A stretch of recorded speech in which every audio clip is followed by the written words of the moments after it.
What's up, guys? Welcome back. Here we are right where the last video ended. I've got a lot of questions about this Ram here, and what's going on. Are you getting rid of the Ford? Are you driving a Dodge now? Are you this? Are you that? Like, what's going on? Well, yes and no. Short answer is that's Stephanie's, and the last month has been a mad scramble to get everything set up and going and everywhere that I need it to be, which you'll see in this video. I've kind of been teasing a lot as to what's going on, what the future holds, and what's coming.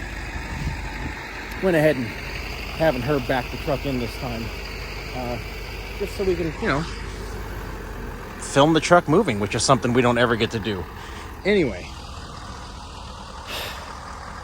you guys are going to see what's going on in this video with that Ram. But long story short, you all know that she was a truck driver when I met her, and we'll talk about how all that played out. Maybe in this video, maybe in the next video, we'll see. But that is something that her and I have discussed, putting into a video for everyone to see. So there's a whole lot going on. There's a lot going on with that truck, and you guys are just gonna have to stay tuned to see exactly what all of that means. But in the meantime, we're gonna finish getting all this packed up so that I can officially start my reset and be done, because it's Thursday and I was supposed to have this delivered on Saturday, but I've only got like 8 hours left on my cycle. So I guess what's going to happen is I'm going to be a day late. Now I'll be able to just about get to the guy's house Saturday, so I'll be there first thing Sunday morning, so that's good. And then Sunday afternoon, we'll get this where it's got to go, and that's kind of where we'll pick back up with you guys. I don't think I'm going to film much of the trip down there. Maybe. We'll see. But with that, I'm going to get back to getting this all done, and I'll see you all later. Oh, isn't that beautiful? So we made it just south of Moab. I've got like an hour left on the clock, but we're only 2.5 hours from delivery on this, and then it's only a few hours to the next stop for this. So not too worried about getting a whole lot further. So here we are. So this is Wilson Arch. Right there. That's the arch. Absolutely beautiful. Hands down, this has always been my favorite part of the country. So super thrilled to be able to spend the night here. That's going to be neat. Now, something was brought to my attention that honestly I'd never really thought about before. I have a really bad habit of swipe the card, just swipe the card, just swipe the card. Well, Stephanie is very money oriented. She's got a very good business sense, and I would actually say a much greater business sense than myself.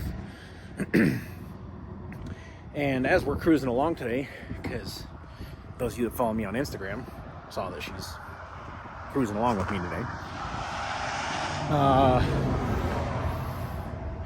we were looking at things, and a salad from truck stop, $7-8.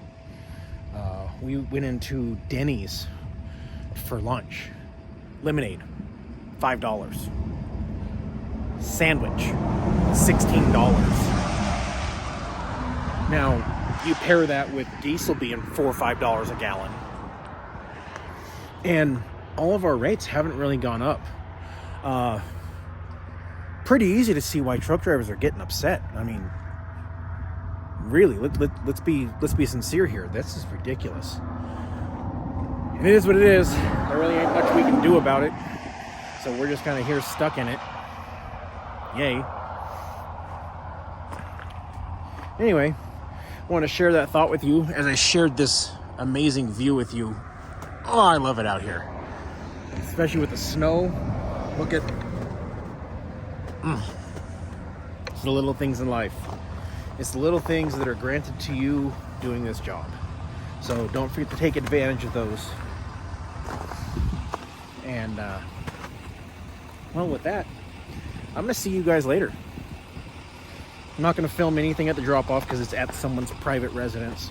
So it's just get dropped off to the next stop.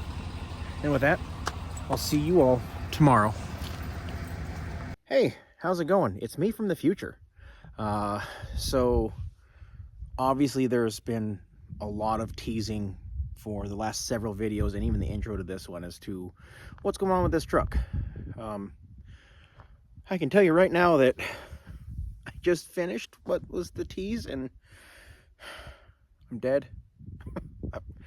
It was far more work than I thought it was going to be. But it's done. It turned out better than I thought it was going to. Not perfect. There's a couple little areas that you'll see where there's some missing material, we'll say. And well, that's because of the current state of our economy and inflation. And what would have originally cost me around $230, $290, somewhere like that. Maybe a little more. Wound up costing almost $600.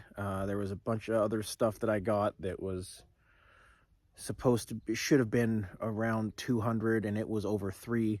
Of course, this has nothing to do with, the policies that were implemented by certain people in powerful positions. But anyway, let's jump back in time 4 days so you guys can watch this build process start. And there you go. Yeah, see, I need to go get a shower. I'll see you in a bit. I'll see you 4 days ago. All right, do that. Okay, so we got the boat delivered and made it down here to Arizona. Y'all know Chris. You've seen him in a dozen plus videos. He had his neighbor come. Obviously, we took the bed off of the Ram, and we just rebuilt the entire frame. The leaf springs, the frame, all the bolts, the harness, it's all brand new. Really, we got out a wire wheel. We knocked all the rust off, made it all clean, and I didn't really talk about it when I built the Suburban, but this stuff is amazing. Rust inhibitor. It's a sandable primer, not sandable, it's a weldable primer. It's stainless steel in a can. I used it on the Suburban. It is amazing. The only time I got it to peel off was when I hit a rock so hard it peeled a chunk out of the bumper. But we clearly have a whole lot of work to do. There's a lot of work to do. So I'm gonna get to it, and I'll see you guys sometime tomorrow. So I didn't really talk about it in the beginning, but I had to get a receiver hitch for this because it's a cabin chassis. So this here is us grinding the rivets out of the factory frame rails to get that receiver hitch to fit in. Now, this is just a walk around, kind of our starting point. At this point, that fifth wheel isn't bolted in, it's just set in place. And we're kind of getting a game plan for building all of this, putting it all together, and seeing how everything's going to fit. Here's some more drilling out some holes for that receiver hitch and grinding off some of the pieces of the frame because we had to relocate the airbags to make those fit. Again, here's more of that from the inside of the frame, just grinding off some of the bolts from those airbags that are on there. This is welding together the chassis for the toolboxes and the other frame mounts. We did have to repurpose the mud flap brackets from the old flatbed just because due to steel prices, I couldn't afford to get any of the 1/4 inch thick angle iron, which is needed to hold the mud flap in place. So we repurposed that, and you'll see later, we made it look pretty good. Not quite perfect, but decent. Here, Chris is still working on some of the back of the rear subframe that we're using. Okay, haven't really been able to film much because the last 2 days the wind has been... It's been wind. So we've got quite a bit done on the truck. I got some video. I hope the voiceover turned out okay, but that's kind of where we're at so far. This bracket is the rear. It's getting ready to be finish welded, painted, everything to hold the toolboxes. We've redesigned the factory fuel filler so that it'll work. We're going to work on the def once we get the front boxes done. Just wanted to give you guys a little bit of an update to what's been going on, because the whole, like I said in the title, this whole video is about how to do a bed delete kit for your truck if you're going into flatbed division in RV transport. So I'm gonna get back to work and I'll see you all later. This piece is hands down the most beautiful part of the entire build. This was built out of angle iron and aluminum sheeting. Here we are welding in the brackets for the marker lights on the front. So here we are. What I thought was going to be 2.5 days. Chris said 3 days. It is sunset on day 4. And this is where we are. It's done. Like, ride with me if you ride with me, you can slide with me if you feel like 550 on the 5 sticky, come get high with me, that's a deal, right? Ride with me if you ride with me, you can slide with me if you feel like 550 on the 5 sticky, come get high with me, that's a deal, right? That's a deal, right? That's a bet, right? That's a bet, right? That's a deal, right? That's a deal, right? That's a bet, right? That's a deal, right? That's a deal, right? That's a bet, right? That's a deal, right? That's a deal, right?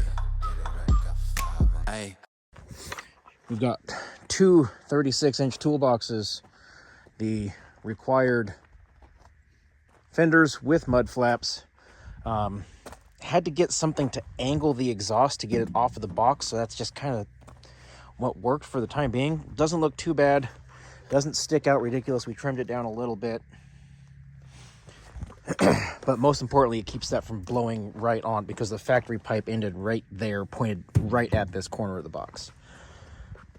We've got this rear fender bracket bumper thing that Chris fabricated. All this was he built himself. It was 2 pieces of angle iron and a sheet of aluminum, and he turned it into that. Got the 2 18-inch boxes. We're going to have an auxiliary fuel tank. That's why the grippy strips stop where they do, because it's going to have a fuel tank just like mine. It's set up for that feed. Got it already. Def is over here ready to go. And that's it. This was way more of a project than either of us had anticipated it being. But the outcome is, well, it speaks for itself. I mean, Chris actually said something nice about a Dodge. He's playing with the idea of doing something like this where you can also do your options. He hasn't decided if he's going to mass produce these. Maybe if my comments and inbox blow up like crazy, he might. Maybe. We'll figure that out. If there's no guarantees, no promises, nothing. But if shop's put up, after his shop is finished built, it's not a month of that. it's over there in pieces. He just finished paying this property off. He's building a house on it. He's doing all of his shop and garage and shed and all sorts of neat stuff. So awesome. But again, no guarantees that this is an option. But if you want to do a bed delete, let me know. And if enough of you scream out, maybe we'll get something going. Anyway, I've got a bunch of stuff to do. We got finally something starting to give on his truck. It's 700 and what thousand miles? 705. 705,000 miles, and it finally had a problem. So there you go. Okay, so real quick, I was thinking about it, and I had a lot of people asking various questions on the Ford, which means I know there's going to be a lot of questions on this. These are Arxon toolboxes. They were the absolute cheapest ones I could find. I will bet they are going to be garbage, but they were in the universal sizes of 36-inch and 18-inch that all your top end and middle and everyone else. Actually, that the rear boxes on the Ford are a 24 inch. And I think that when the time comes, this one will become a 24. That one will stay in 18 because of the exhaust tip, but I can put a 24 in here. So that'll probably happen. These are just some cheap plastic fenders that were found on Amazon, and the brackets, same. I think I paid $190 or something like that for the whole set, both sides. This is just some box steel, some angle iron, basic sheet of aluminum, just that sandpaper grip tape. This is a Hitchcrafter 34,000 pound hitch, 4-cabin chassis with the 3-inch riser plate. Just got some basic 7-pin plugs, one here and one in the back bumper. And then that was all wired into the factory harness. These were just some basic taillights, 4.5 inch that Chris found online and I bought. Again, here's this. Got the license plate light, just a basic one at O'Reilly's for like $10. Yeah, just a little cheap shit thing. This was a actual Mopar Dodge part for the Ram cabin chassis.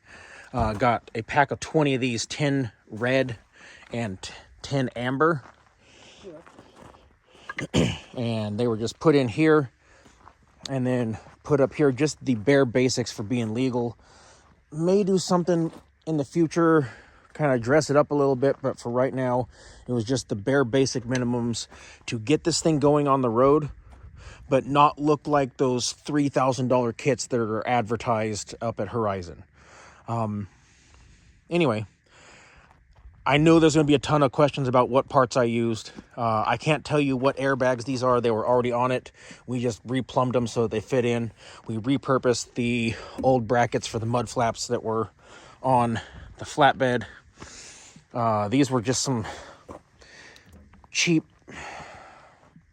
mud flaps. I think I paid $60 or whatever for those off Amazon. Almost all of this came off Amazon.